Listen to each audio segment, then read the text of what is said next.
জীবনে যত কষ্টই আসুক না কেন, যত দুঃখই আসুক, মহান রবের প্রতি ধৈর্য হারা হবেন না।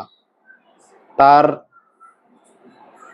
একটা বিষয় আপনাদেরকে বলি, আপনি নিজে যদি কোনো সন্তানের বাবা হন বা মা হন, আপনি একবার চিন্তা করে দেখেন, আপনি যেই জিনিসটাকে জন্ম দিয়েছেন বা আপনি যেই জিনিসটাকে তৈরি করেছেন, সেটা কোনো বস্তু হোক, কোনো ব্যক্তি হোক, তার সেই তৈরি করা জিনিস বা জন্মদানকারী ব্যক্তির প্রতি আপনার কিন্তু গভীর মমত্ববোধ প্রকাশ পায়। তাহলে মানুষ হিসেবে যদি এই গভীর মমত্ববোধের নজির আপনার চোখের সামনে দেখা দেয়, তাহলে একবার ভেবে দেখুন, যে আল্লাহ রহমতের হাত নিয়ে আমাকে আপনাকে তৈরি করেছে, সে কিন্তু চায় না যে আমরা কষ্ট পাই। আসলে আমাদের কর্মফলের কারণেই আমরা কষ্ট পাই।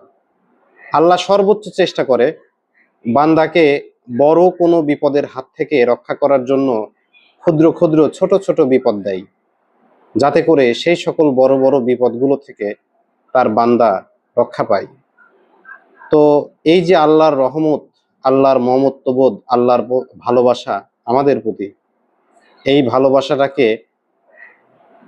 শয়তানের ধোকায় পড়ে ধৈর্যহারা হবেন না। যতই বিপদ আসুক আপনার জীবনে, আপনার অনেক শত্রু বিনা কারণে আপনার নামে বদনাম ছড়াতেই পারে, আপনার নামে বিনা কারণে বিভিন্ন কথা বলতেই পারে, কিন্তু একটা কথা জেনে রাখবেন, মহান আল্লাহ ছাড় দেয় কিন্তু ছেড়ে দেয় না।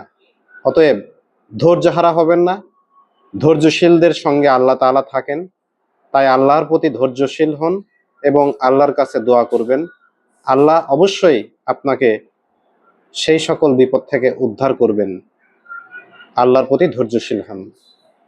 কখনোই শয়তানের ধোঁকা পড়ে আল্লাহর রহমতের থেকে নিরাশ হবেন না। কথাগুলো ভালো লাগলে অবশ্যই চ্যানেলটি সাবস্ক্রাইব করবেন।